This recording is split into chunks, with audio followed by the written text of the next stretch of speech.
a very special welcome to Western Sydney Unfiltered to Paul Chronican, the chairman of National Australia Bank, NAB, not only one of the big four pillar banks in Australia, but increasingly a major pillar of the Western Sydney economy with their ambitious plans for the development of the Parramatta Square campus.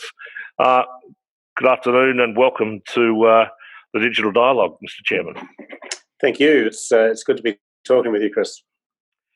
Now, from a distinguished background in banking, you have a unique position now being chairman of NAB, having spent some time as the CEO. Does that give you a unique perspective in the modern world of governance? Do you know all the tricks? You've done them yourself before you get to I think, given the circumstances in which I stood in on CEO, it was always with that expectation. So it's very different from if I'd spent a long time in that CEO role. But there's no doubt that the 9 months I spent there last year working with the leadership team gave me a much deeper understanding of how the place operated and how to be effective. But of course, a fair amount of my time last year was spent recruiting Ross McEwen to be the full-time CEO, and he hit the deck running in December, and now we've got a more traditional chair-to-CEO relationship operating, and I think it's operating pretty well. And so we're obviously talking about a COVID, what hopefully said post-COVID world by now, but in recent times, obviously NAB's head office in Melbourne, but both Melbourne and Sydney suffering repeat dose. And I think just overnight, some very bad numbers out of Victoria again. Indeed, yes. But looking through, this is the second major crisis Australia's faced in a short number of years, with the banking crisis, more home the financial crisis a few years ago. And we spoke to one of your predecessors, Cameron Klein, a while ago, one of the patrons of the foundation, about the comparison between GFC and COVID, having gone through that in his NAB time. I suppose looking at from a banking perspective, you're in danger of getting good image. The bank's helping people through COVID. How's it, and how long is that generosity able to roll? And what's your read so far on the measures you've put in place, NAB and more broadly? Yeah, look, I think the industry's tried to be as flexible and constructive as it can be. There's also a risk in this, of course, because we're not going to go through an economic downturn of this magnitude without some businesses failing. And the government has done its best to make sure that people have incomes, and that to the extent that they can, to keep jobs alive, so that when the economy is ready to regrow, those jobs are still there. But I don't think anyone pretends that we're going to get out of this without some businesses failing, without some jobs disappearing.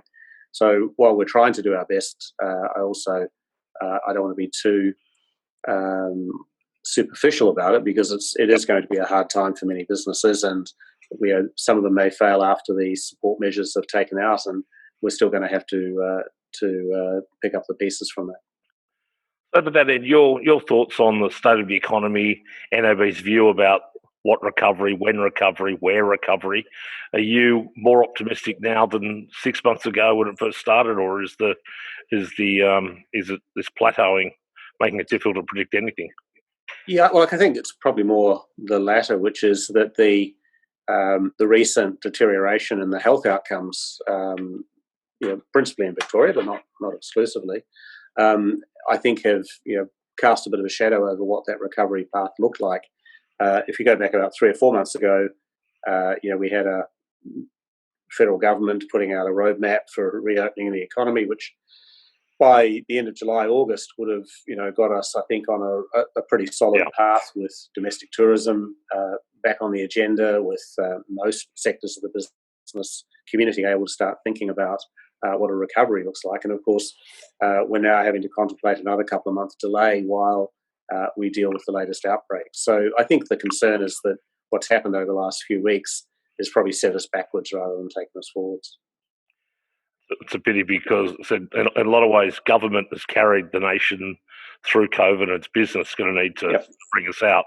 I think NAB, I saw NAB last week published some research on SMEs and their resilience and the reforms that are needed to try and change that.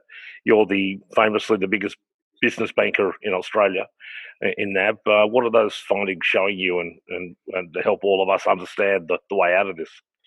Well, certainly, if you're going to have sustained economic recovery, it has to come from the private sector employing people and paying taxes, and the employees paying taxes. that'll get the government sector itself back on foot. This is a once in a lifetime, but potentially even longer, but certainly a once-off period in which the government is going to incur a significant block of debt that future generations are going to have to carry, and something that will not be available to us to repeat anytime soon. No. And therefore, if we're going to have this one-off accumulation of debt, we need to make sure it's used wisely and that we have a path that gets us out of it. And hopefully we can restore that debt position over a period of time, and it will be a number of years, because we want to be in a position of strength for any other curveball that might get thrown at us down the track. So to that end, we do need businesses to be ready to grow, to employ. And what we did in the research piece of work that we commissioned and released last week is identify what are the impediments to small business getting going. And many of those things cut to the level of regulation and many of the impediments that are put in the way of businesses hiring people, investing, growing, and that can be licensing, it can be some of the more complicated areas of industrial relations and employment law, or it can be some of the other regulatory burden that many small businesses face that large companies somewhat get used to it and somewhat inured to it. But of course, in a smaller business, you don't have the resources to be able to manage that regulatory burden. And with Western Sydney being really the hive of small business, it's an SME economy. There are increasingly a few logos like NAB's coming to the region, but largely it's your customers, your business banking customers that sustain that. Absolutely, it's absolutely true. And Western Sydney is a huge part of the growth story of Australia. We've been very excited by that, and there's still, of course, huge developments going on in Western Sydney. And to the extent that the government continues to play a recovery role through infrastructure spend, we know that a large part of that future agenda is going to be in the West as well. It's interesting, having been a little bit involved in your plans to look at the region. Obviously, I noticed you're sitting there with Australia Square in the background, so I'm assuming you're in the Sydney office of currently of NAB and George Street. You're the anchor tenant of Parramatta Square, the Barangaroo of the West, as we call it, moving a major office, thousands of people into the region. Soon, I think towards it, maybe a progress report from you. That's getting closer. But I think we're pretty close to having a handover to us for the final stages of preparation. So, I think come the end of August, we should have people on the ground.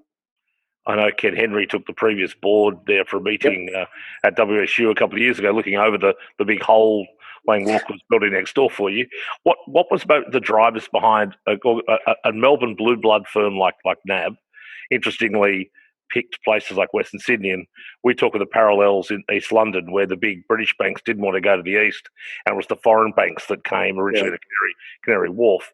In a way, it's been the Melbourne bank that said this growth in Western Sydney and has first identified a strong market for it that you've jumped into.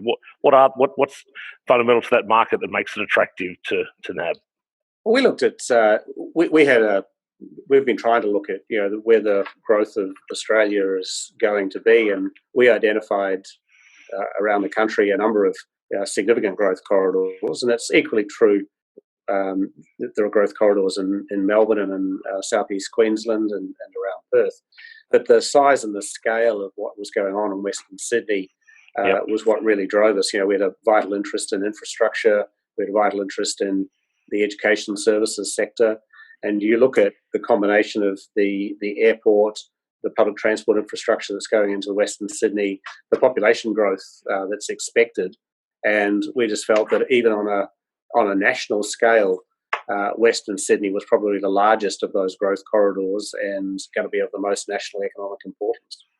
There's another Western Sydney hat you wear, which is the board of the Westmead Medical Research Institute, where I think we first met when you spoke at our conference a few years ago. And from that perspective, just COVID to you, and putting that hat on, do you see a bigger role for the research institutes? What do we learn out of this? How does Westmead continue to consolidate itself as this centre of global research? So I think, if there's one thing good that might come out of the whole COVID experience, it's the benefits that we get from having a good, strong medical research capability here in Australia. And thankfully, the Westmead Institute does have a specialty in virology and immunology, and we've got global experts on the ground in Westmead helping out the research agenda here. So absolutely, I think it's raised the awareness politically and in the public mind of the value of having independent research capabilities.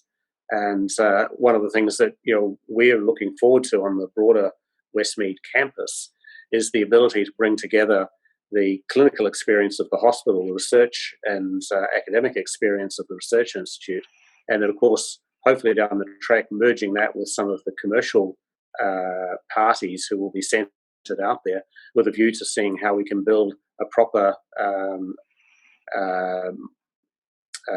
sort of biological business, really, a medical business hub that can really get that cycle going between research, clinical application, commercialisation and development, because there's a huge opportunity here.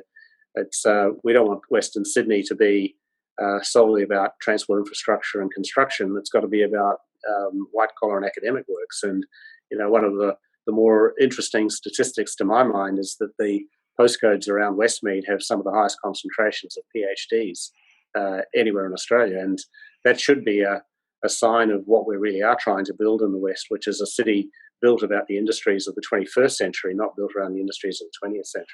It's one of the stats I love most about my region, the second highest percentage of PhDs in all of Sydney. It's great. And that's also a great statement, not only on local education, but on immigration and the smart people who've been invited that area. So we share your ambition for Westmead, not only as a medical research institute, but as a precinct for learning, a smart hub for great advancement. So I've been travelling out to the Westmead campus, I guess, since the late 80s, so 30-odd years, and it's overwhelming to me, just the advances that have been made. It's just quite phenomenal.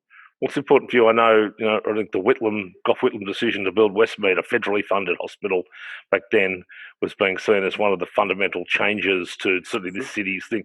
And maybe Navigator Parramatta in the future has the same sort of, totemic impact on attracting other major corporate blue bloods into the region to set up shop. Maybe just looking more personally, as we wrap up, this has been an incredible global transformational effect, COVID. It's transforming everything, like it or not. I'm also of the belief never let a good crisis go unleveraged in terms of reform. Maybe outside your own business, if you're musing as a patriot, as a business thinker, what's maybe a little bit of reform you think governments are open to a little more of that in these times that the nation should embrace to really come out of this better than we went in? Yeah, I think, there's obviously a whole range of questions that are being thrown up by what we've been through. One that we're spending quite a lot of time talking about is the whole nature of global supply chains. The economy has hugely benefited from the specialisation that has come from globalisation, but also it's highlighted the vulnerability when you have this strong dependency on international transport always working, and I think it's highlighted issues about what is it that we need to have in terms of a standalone capability without giving up the benefit of efficiency that we've got. So things like strategic stockpiles, having multiple supply chains, not single supply chains, and that gets down to the question of resiliency. How do you make things work under multiple scenarios? And so I think there's a lot to be thought about there, and then it comes back to a lot about our own capabilities. And as I've already mentioned, I think having an independent medical research capability has been demonstrated to be a huge thing. But I think there are other capability lifts as well. And I was in a session earlier today with another group where people are starting to talk much more now about how do you invest in building up labour force skill sets, apprenticeships, trades, reinvigorating the TAFE system. And great idea. I think it just gets some of these very elemental aspects of what it takes to have a healthy, productive society where people have got individual resilience as well as having an economic resilience. And I think it's a good chance to have those. And as you say, we should never let a good crisis go to waste. I shouldn't let it go unsaid to congratulate NAB for what it's doing in the community housing, social housing sector, putting a lot of money up for development and really enabling, which is a big issue for Western Sydney, of course. Maybe just, as I said, there's that transformation isn't only of institutions and businesses and governments. It's of us as human beings. Phil, how are you different? How is life different the other side of this? How we all adapt as a personal life, in professional life. What do you think the long term impact this has on you? Oh, it's changed quite a lot. My wife and I have both tried to take the opportunity of having more time at home to start thinking about, well, what other things should we be doing in our lives? And so I've gone back to brush up on my French, and she's gone back to cooking and doing a course on that. But also just things like how we spend our relaxation time around the house. So it's just been a different work pattern. Last year I was commuting weekly to Melbourne. I haven't set foot there since March. So things like business travel is something that fundamentally I think people will rethink the ease with which we used to hop on a plane to go anywhere in the world. Wow. And in some cases, as I said, I was commuting on a weekly basis. I think it's a long time before we'll see that again. I think we've seen the power of how much work we can do using these tools like we're using today. So I think it'll be a long time before we see large gatherings of people in a work environment, and where we go back to all meetings having to be in person. Having said that, I don't think we'll give up on face-to-face contact. And I know a lot of people get quite frustrated at the inability to have a personal conversation, face-to-face with people, and I'm sure we'll always want to have some of that. But I think what this experience will take us through is that there are a lot of other ways in which we can communicate and make decisions. Well, the vaccine we need just so you can populate your new building at Parramatta, if no other reason. Indeed, because we'll be going in on restricted numbers at the first instance. As we re-engineer NAB from a Melbourne Blue Blood to a Western Sydney Pillar organisation. Phil, does that mean you've been watching a lot of cooking shows and French movies at home? But, yes, well, definitely that. And we've also...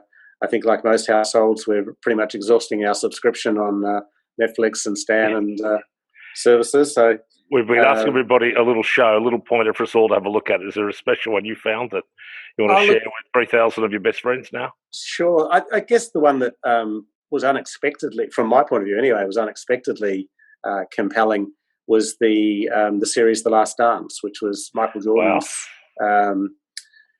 history with the Chicago Bulls. I'm not a huge basketball fan, and at 5'6", you wouldn't expect me to be. But I got a good three-point jump shot from outside the key. Yeah, but it's about teamwork and leadership and achievement. And both my wife and I found that it's so compelling. We just had to watch it. I think we watched it over the space of about 8 or 9 nights. I'm with you. There was a certain will to win there in MJ that came flying through. Well, I hope you get more time to. Should try the one on the Australian cricket team too. It's fascinating on one of the other streamers. I think on Amazon Prime. It's pretty amazing. I have to borrow my son's subscription for that one. So. Yes. Look, thank you very much for your time, Phil. Thank you particularly for the confidence of the bank in the region. We're a region that doesn't have enough big corporate logos, and while we're growing them, it takes pioneers like NAB who've had a confidence in Western Sydney, who've bought into the story about bringing smart jobs to the region, who've seen the benefit not only of Parramatta as a commercial centre, but the Western Sydney economy as something where you can do business and help us all do business. So we're very grateful for that. Good luck and Godspeed. I hope it sounds like all that time off sounds like a nice little country cottage in Provence somewhere. When the planes are flying again for a while. But I think my first call will be to see my dad. I missed his 90th birthday in March in the south of New Zealand. So the first call will be to get down there, and then the second call will be that our daughter's at university in London, and we went to look forward to seeing her as well. Hopefully that trans-Tasman bubble makes it easy for you. So good luck, Phil. Thanks very much for your time. Okay, bye-bye.